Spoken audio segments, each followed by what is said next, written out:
I was muted. Anyway, the last set of player options that I made was a monk subclass. Yeah, this, it was Way of the Concordant Veil, which was my a Shaolin culture monk. I want to do the Marathi today, and then after I do the Marathi, depending on how much energy I have left, I might go into making another boss encounter based on the warden from For Honor. I've got some notes set aside for that. Way of the Mirrored Oasis. The Way of the Mirrored Oasis is practiced by wandering Marathi mystics and guardians of the lost sanctuaries. Nah, that should be a semicolon, because I am ancient training grounds. I want to do a descriptor of the lost sanctuaries. Built in sun-blasted silence.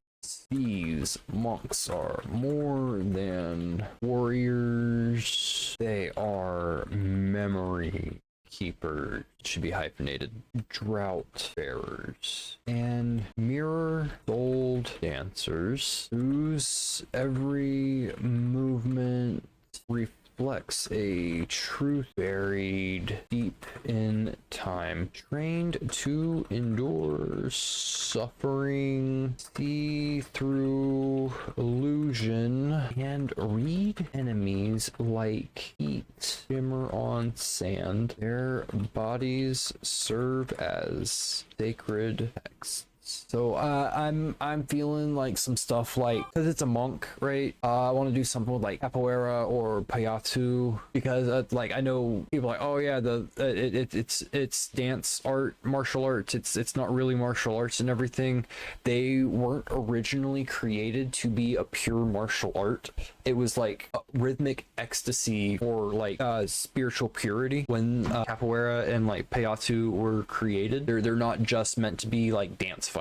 That's just how it's become modern day. So I want to do something like that with this. Their bodies being sacred texts, like that's not alluding to like tattoos, which I mean the Marathi would definitely have. They're based off of like the Aztecs, the Incans, the Mayans, more along the lines of their musculature, how they refine their bodies. That is their sacred text as far as their monastic tradition. I think I'm ready to get into the meat and potatoes. I'm gonna steal my class table from the subclass before. This is going to be Mirrored Oasis. And I did notice when I posted a guy from the meme last night on X, just how many typos there were. So before I post anything of today's creations, I'm going to make sure that I go through this and comb through it and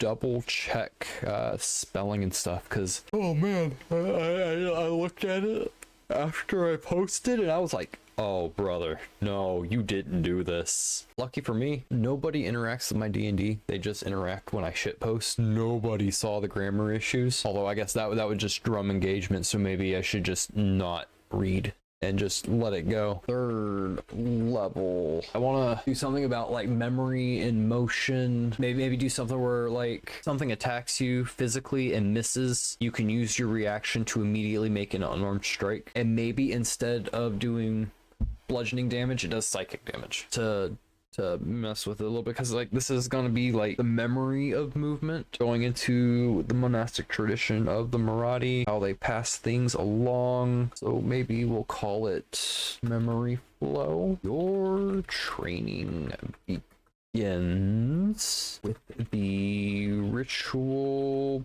practice of memory motion. You learn the mirror dance, a combat style flowing between defense and reflection. And that's kind of like an entendre. It it's not just talking about like reflection in the mirror, but like self-reflection. And then it's also meaning like deflecting things, kind of like how you would deflect a blow, except you're redirecting it, so that's reflection. We kind of got like a three-way meaning right there. When you use your patient defense feature, because this is a monk, you may choose one creature within 10 feet until the start of your next turn. If that creature misses you with a melee attack, you may immediately make an unarmed strike against them as a reaction. The strike deals psychic damage instead of bludgeoning. You know what? In addition, you gain proficiency in performance and one musical instrument of your choice. See, we're gonna have another third level ability. I want to do something with advantage on stealth checks and being tracked. I want to do something with like advantage on stealth and preventing being tracked by like non-magical means. And I want to add, it's just such a small ability, even though it's a third level ability. I think if you move at least 10 feet, you're gonna get additional damage, and I will think about what additional damage you get when I get to it. This is all about the movement. So stand, touch, step. You move like wind through dune ruin. You can walk across loose surfaces. M dash, like, oh, did I hyphen or did I M dash? Yeah, okay, that was an M dash. It's hard to tell when I'm looking at the code on the left, because the M dash, if I'm not like right up onto the screen, the M dash looks a lot like the hyphen, like sand, ash, and gravel, and then I have to close it out without sinking or leaving tracks. While barefoot, you have advantage on stealth checks made in natural terrain and cannot be tracked by non-magical means. If you move at least 10 feet, you know what? It's a monk. At least 20 feet. Before taking the attack action, your unarmed strikes deal an additional 1d4. We did psychic, so force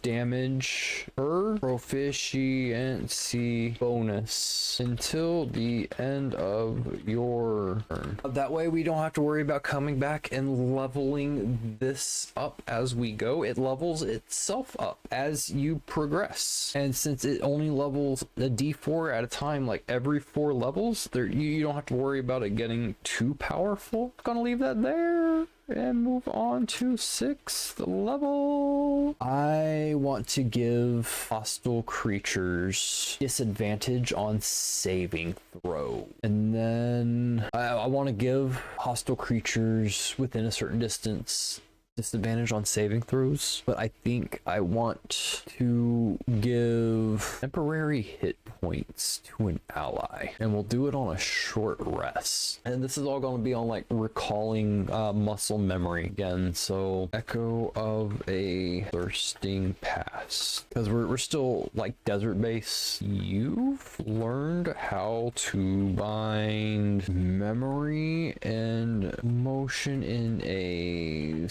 psychic loop when a hostile creature within 30 feet of you makes a saving throw. You may use your reaction to force them to recall a past failure, giving them disadvantage on the roll. You can use this feature a number of times equal to your wisdom modifier per long rest.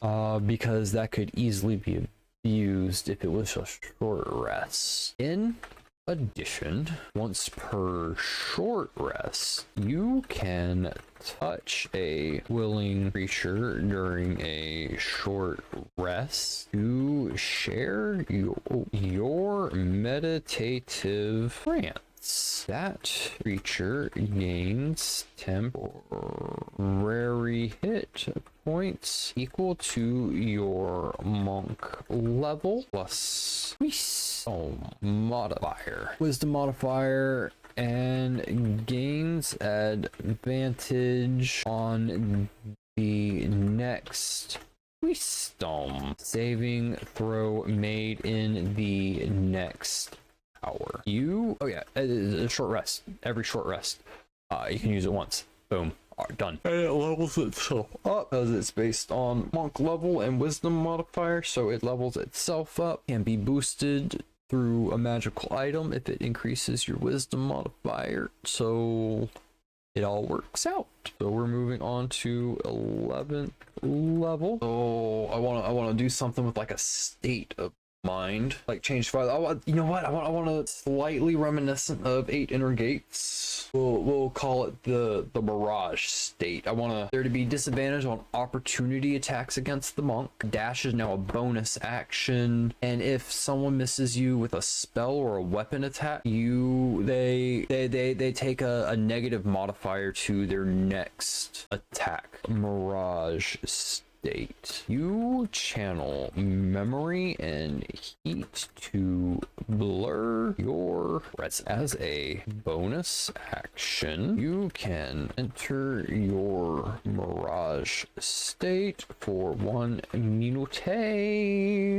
While in this state, attackers have disadvantage on opportunity attacks against you. You can dash as a bonus action. If a creature targets you with a spell or a whale palm attack and misses, they must succeed on an intelligence saving throw. DC equals 8 plus your proficiency bonus plus your dexterity modifier. I want to change it up just slightly. On an intelligence saving throw or become disoriented, subtracting 1d4 from their next attack or saving throw. You can use this feature once per long rest or expend 3 points to use it again. And then we're going to go into 17th level. All right, capstone or subclass capstone, because the actual monk capstone is, yeah. I want to build on flurry of blows, having a flurry of blows. I want to do something like that. Like if you've ever like done something with a speed bag and you start getting into a groove, it becomes second nature. And if you've hit it once, you found that you've hit it like 3 or 4 times. I want to like you hit something, you can like hit it again. I want it to be like, it's an echo, right? So I want it to be like an echo because this is memory. So it's your muscle memory, but it's moving away from your body rather than you doing it specifically. Okay, I think I know how I want to word this. What are we gonna call this? What are we gonna call it though? Sacred repetition. Repetition? Is that what it should be? Repetition? In the moment of greatest clarity, the mirrored oasis meets a motion so true it goes across time. When you make a successful unarmed strike, you may choose to make that strike a second time against any creature within range. And I want to throw an M dash here, including a different creature. Well, I mean, I already said any creature within range, right? You may choose to make that strike a second time against any creature within range. This copy deals thunder damage and counts as magical. If both strikes hit the same target,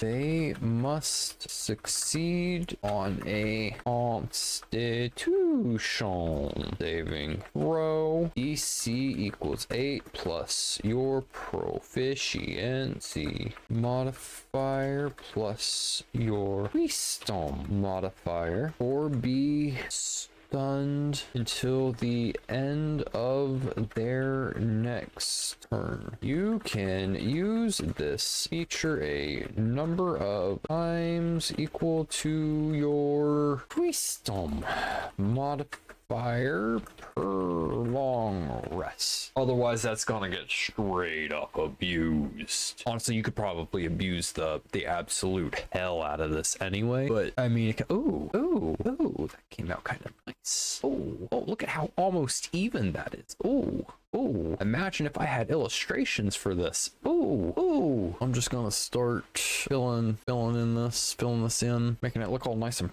pretty.